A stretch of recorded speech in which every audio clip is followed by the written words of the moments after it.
Greetings. Dr. Jim Kirkpatrick here, or Jim K, as people like to call me, and I like to be called. I'll be presenting a workshop in Salt Lake City, and to some of you virtual, in August for ATD. I'm looking forward to that. The title is 3 Keys to Successfully Evaluating Training in Today's Changing World.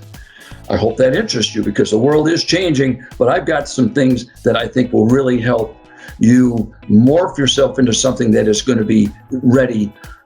Since the clouds of COVID are hopefully lifting, this is going to make you ready to become more than just a training provider, but actually a partner with the business.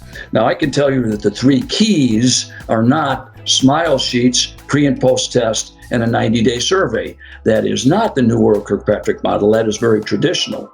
But the gist of this is building tactical relationships with line managers and supervisors, and strategic relationships, working ongoing partnerships with senior leaders.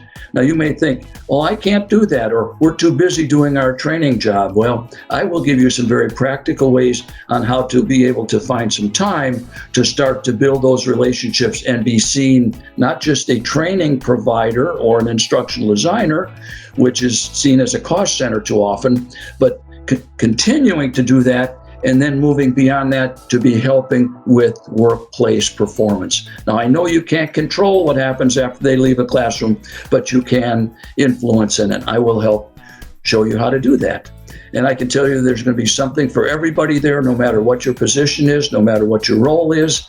And my particular talk is on August 31st at 3 o'clock. And some of you I'll see in person, the rest I'll see you virtually, but I'm really looking forward to it and hope you decide to join me. Thank you.